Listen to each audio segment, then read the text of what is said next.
When a 13-year-old boy stood up in class and said, "I can't," no one expected what came next. A teacher's cruel challenge, a calculus problem meant to break him, and a solution that would silence the room forever. But this wasn't just about math. It was about justice, courage, and the moment a forgotten student changed an entire school. Based on a true story of resilience. This is the day Elijah Williams finally got seen. It was 9:14 a.m. when Elijah Carter slipped quietly into room 3B at Lincoln Prep. His hoodie clung damp to his back, his sneakers squeaked slightly on the waxed tile floor. He clutched his backpack like a lifeline. "You're late again, Elijah," came the biting voice from the front of the room. Miss Patricia Whitmore, a stern woman with sharp eyes and sharper words, stood with arms folded beside the whiteboard. She didn't wait for him to respond. "Seat. Now." Elijah didn't move. He shifted his weight from one leg to the other. "Miss Whitmore, may I stand today?" A hush fell over the classroom. Heads turned. No one dared interrupt Patricia Whitmore, especially not Elijah, the kid who was always on the verge of being sent to detention. She tilted her head. "I beg your pardon?" Elijah swallowed hard. "My back hurts," he said quietly. Snickers flickered from the back of the class. Miss Whitmore's smile was cold. "Your back hurts?" How original. Monday it was a dentist. Tuesday, a family emergency. "You're running out of creative writing material, Mr. Carter." Elijah didn't respond. The bruises along his lower spine, remnants from last week when she'd corrected his posture with a wooden ruler, pulsed under his hoodie. "I said sit down," she snapped. "I can't." That's when the classroom fell into that kind of silence that only arrives before something breaks. Miss Whitmore's eyes narrowed. Her lips curled. "Well, since you're standing, and since you fancy yourself so exceptional, let's give you something to do, shall we?" She turned and wiped away the warm-up algebra problem from the board, replacing it with a wall of dense mathematical symbols. Integrals, derivatives, limits, not 8th grade material. This was senior-level AP calculus. The class erupted into murmurs. Some laughed, others leaned forward. "This," she declared, stepping aside, "is what real students work on. Since you're clearly too special to sit or follow rules, maybe you can show us how special you are. 5 minutes, or it's detention for a week."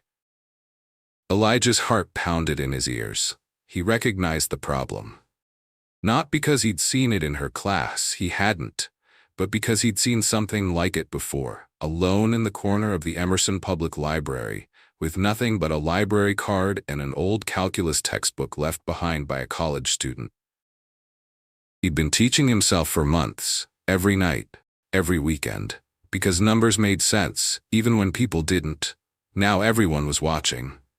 Miss Whitmore leaned against her desk, smug. Elijah stared at the whiteboard. The markers trembled slightly in their tray. Zayden, the loudmouth in the back, whispered, "Yo, this kid's gonna die out here." Elijah stepped forward, hands shaking, and picked up the green marker. Miss Whitmore crossed her arms. 4 minutes. He took a deep breath and began. The tip of the marker squeaked softly as Elijah made his first stroke. The class fell into an eerie stillness. At first, a few kids snorted. Zayden even whispered, "Bro thinks he's Einstein." But that laughter faded as Elijah began writing with speed and purpose. One line, then another. Symbols filled the board. His hand didn't hesitate. No calculator, no notes.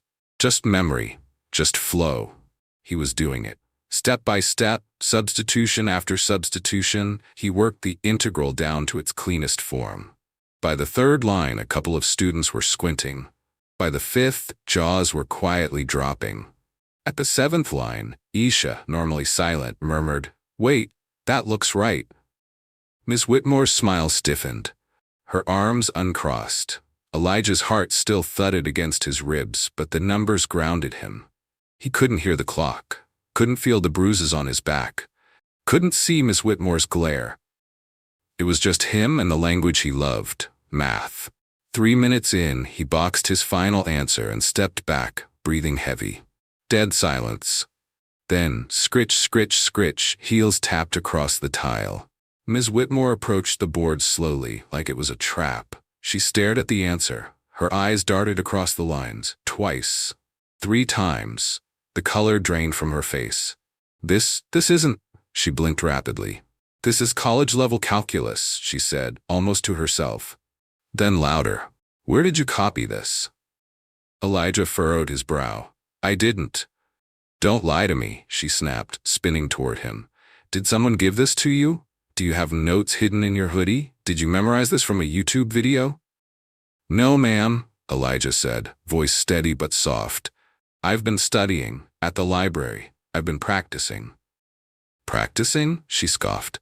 You can't even keep up in pre-algebra. That's because your class is too slow, came a small voice from the back. Everyone turned. It was Aisha. Miss Whitmore's lips thinned. Excuse me? Aisha's chin trembled, but she didn't stop. You always call on the same students. You never ask Elijah questions. You just glare at him like he's not even trying. But maybe he's smarter than all of us. Gasps swept the room like a wave. Miss Whitmore's cheeks flamed. That's enough, all of you. She grabbed the marker from the tray and furiously scribbled over Elijah's equations, turning the clean solution into chaos. Black lines crossing out every number. Then, to Elijah's horror, she tore the scratch paper from his hands, the one where he had shown his intermediate steps, and ripped it down the middle. You think this is a game? She hissed. Principal's office. Now, cheating, lying, and insubordination. Elijah froze. Go, she barked. He picked up his backpack slowly, shoulders slumped, but when he turned toward the door, his eyes were dry. As he reached the hallway, he heard someone say it again, softly, with something like awe. He really solved it. He sat outside Principal Green's office on the hard wooden bench, the bell for next period ringing in the distance. His heart beat loud in the silence. He didn't know what scared him more, Miss Whitmore's rage, or the possibility that no one would believe him. Again, Principal Green's office was as quiet as a courtroom. The blinds were drawn. The clock ticked loudly. Miss Whitmore sat across from the desk, legs crossed, fingers folded neatly in her lap, her expression unreadable. Elijah sat beside her, still clutching his backpack like a shield. His back throbbed from sitting straight, but he didn't dare ask to stand. Principal Green, a tall black man with a silver beard and tired eyes, sighed as he set down Elijah's file. Miss Whitmore says you disrupted her class, refused to follow instructions, and then tried to pass off a plagiarized calculus solution as your own. Elijah's mouth felt dry. I didn't cheat, sir. I solved it. Whitmore scoffed. He's a C- student. I study on my own, Elijah said. Every day at the library. Calculus? You expect us to believe that?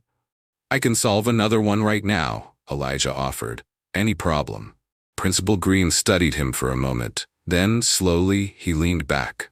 All right, he said. We'll test you tomorrow morning. Supervised. In my office. Miss Whitmore, you may prepare the test. With all due respect, came a voice from the doorway. Perhaps someone else should write the test. All eyes turned. It was Miss Jordan, the science teacher.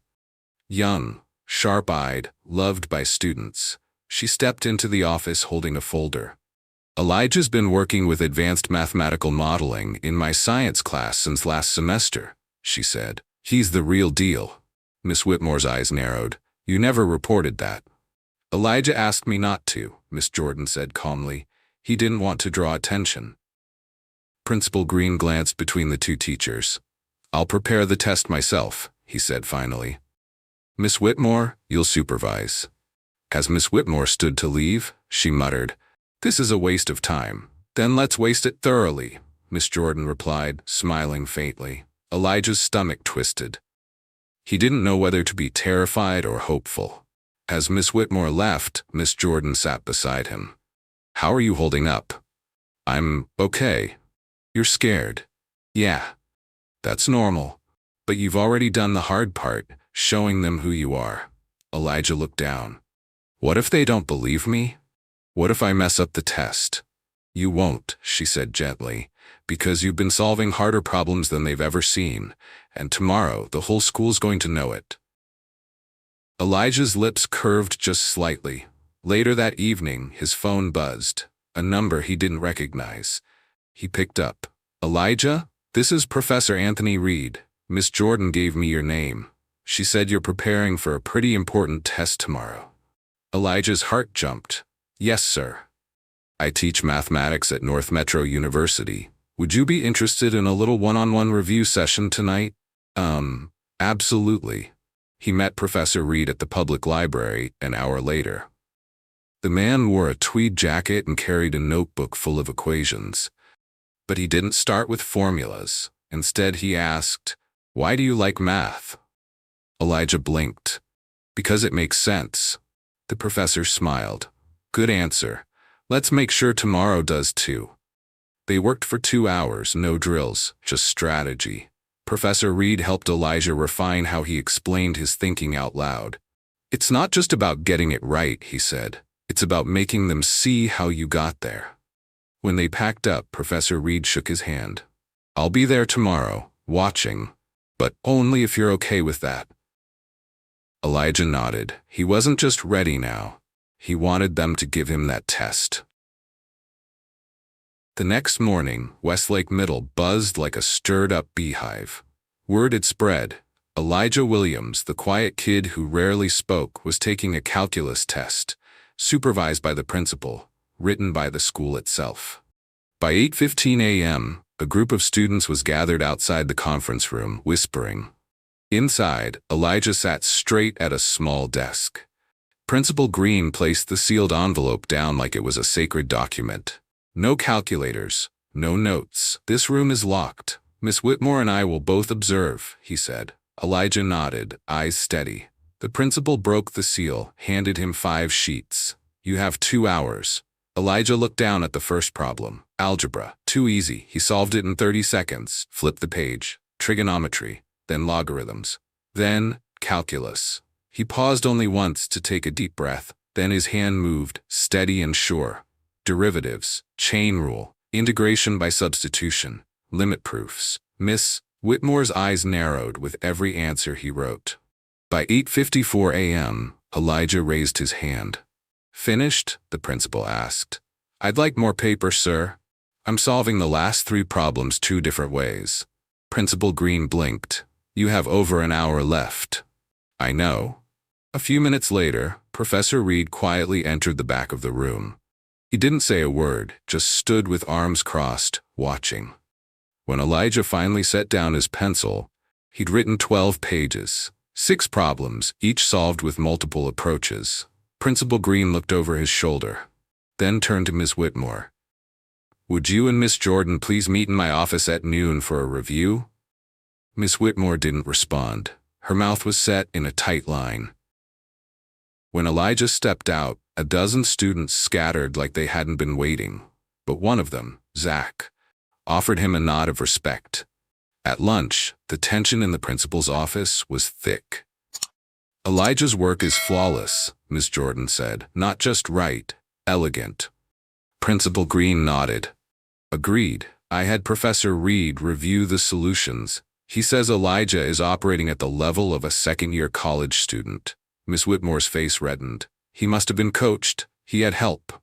"There's no way," Professor Reed interrupted from the corner. "There is. I've mentored Elijah for 6 months. He doesn't need help. He needs challenge." "You never reported this," Miss Whitmore said sharply. "Because Elijah asked me not to," Miss Jordan said, "because he was afraid of exactly this kind of reaction." "Let's talk about something else," Principal Green said, voice low. "Elijah's back."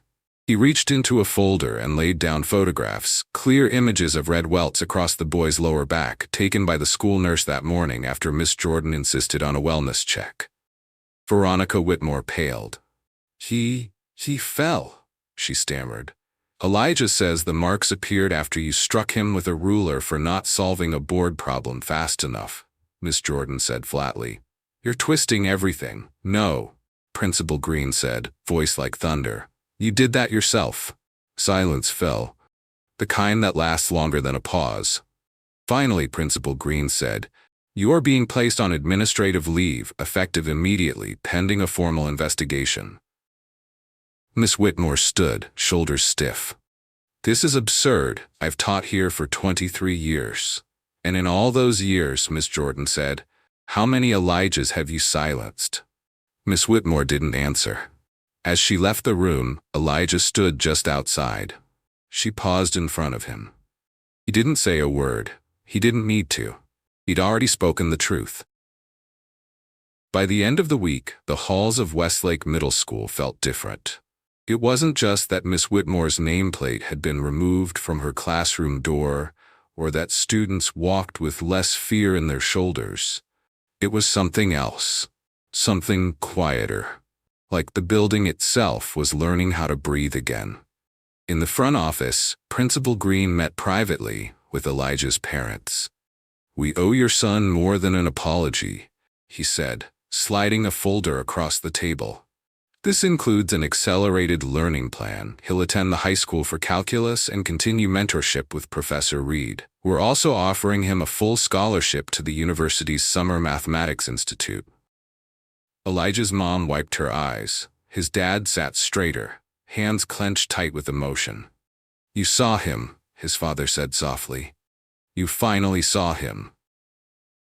That afternoon, Elijah stood in the same classroom where just days ago he'd been humiliated. The walls were bare now.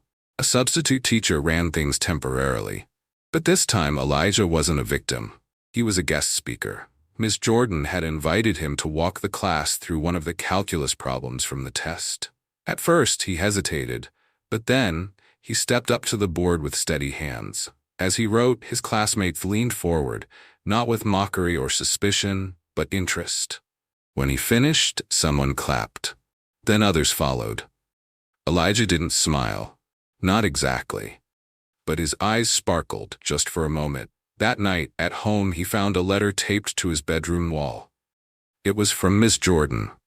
"Elijah, you didn't just solve equations. You solved something bigger. Silence. You spoke truth with your courage. That's the kind of brilliance no test score can measure. Keep going. The world needs minds like yours." He folded the letter carefully and tucked it into his math notebook, between the pages he'd been working on for almost a year, in quiet, in secret. Only now, he wasn't alone anymore. Weeks passed. Veronica Whitmore's investigation moved forward. Several students came forward with similar stories of intimidation, humiliation, even fear. Some teachers admitted they'd seen signs but hadn't known how to speak up.